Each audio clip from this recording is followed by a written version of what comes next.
The person I'm sharing with, I have to trust that I feel safe to share. And if not, I don't feel safe. Like for example, there's a history of that person shutting me down, telling me this that they are not helpful.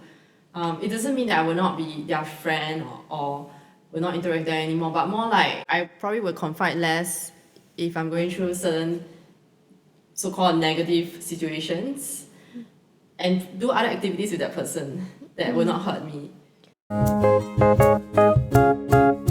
Welcome to another episode of I Feel Fine. Really? So I have another submission on the question I posted on Instagram, where this person had an uncle who was in the hospital and clearly was very unwell. And this person's mother told him to stay positive. And the uncle's daughter also said things to him like, you need to snap out of it, come on now, be positive, etc., etc. The person said it was obviously from a place of fear but so blindingly ignorant, and said things like, you just need to take better care of yourself. Is it a physical or emotional, mental? It's a physical diagnosis that eventually the person passed on with lung cancer. Oh dear. So how does one snap out of lung cancer? I'm not sure the snap out of it Yeah. is about the illness, or it could be the The emotions. that the person was feeling because of the illness. Because they were asking him to stay positive and you just need to take better care of yourself. So this person said that sometimes things are really bad and what they need is acknowledgement and compassion.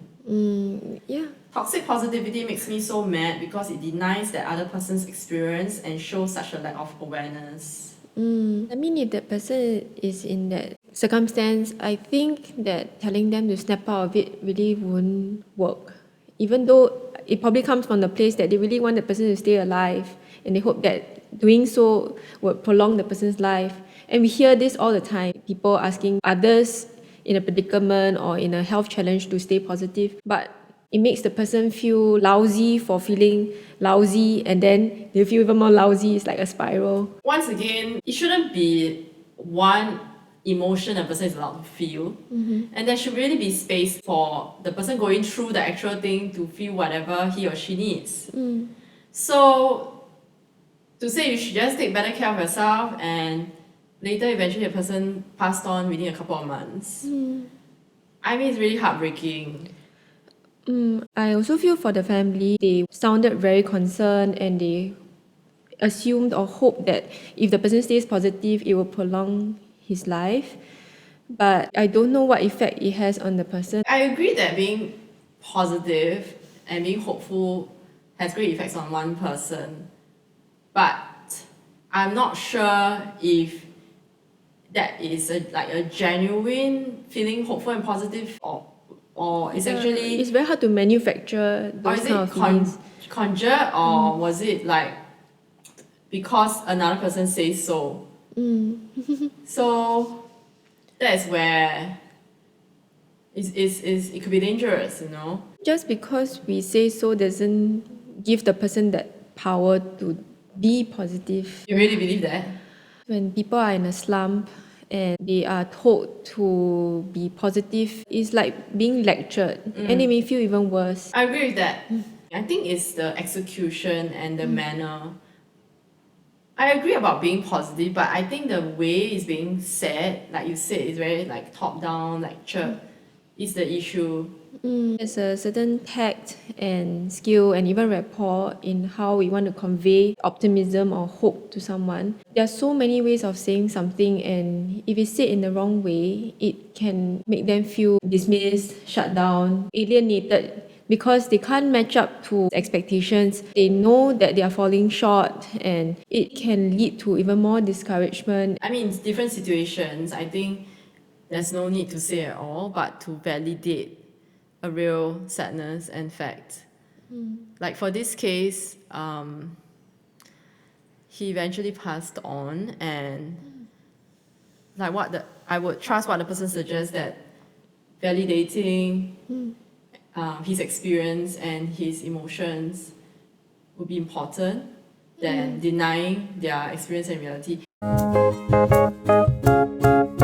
I have definitely been denied of that experience and feelings before. I was told to snap out of it, of certain situations, and it was a very hurtful and painful experience that resounded in the following years.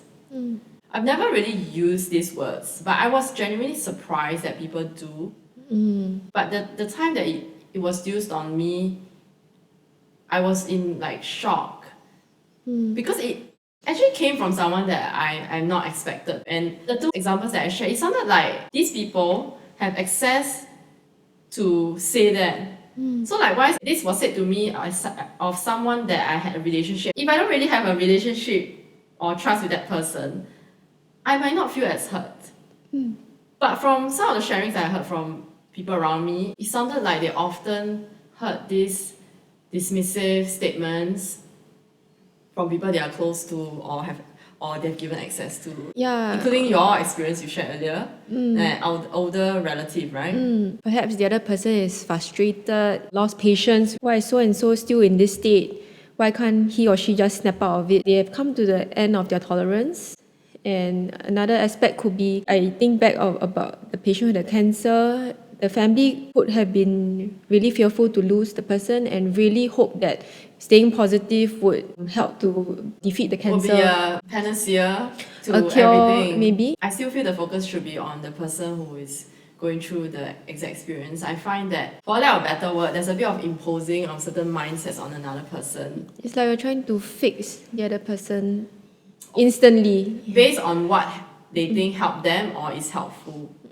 At the end, for me, I would put the focus on that person, what they need, be mindful of that instead of what I want them to feel or what I think works. So, regarding like toxic positivity, I mean, it's still happening now. Like, I see people exercise that, and I still hear these things. I learn to place emotional boundaries and also the boundaries of what I'm sharing with who or with whom. So the person I'm sharing with, I have to trust that I feel safe to share. And if not, I don't feel safe. Like for example, there's a history of that person shutting me down, telling me this, that things are not helpful. It doesn't mean that I will not be their friend or will not interact with them anymore. But more like I probably will confide less if I'm going through certain so-called negative situations, and do other activities with that person that will not hurt me. In the next episode, I'm not knocking the faith-based communities. They have an integral role in many of our lives. But sometimes in these circles, we are looking for good reports. And when somebody shares their struggles, there seems to be a certain intolerance or impatience if the person has not snapped out of it or gotten out of that predicament. Please note that what we have shared does not constitute medical advice. If you need professional help, do seek it out. And if it's an emergency, please proceed to the local hospital. Thank you for watching. I feel fine. Really.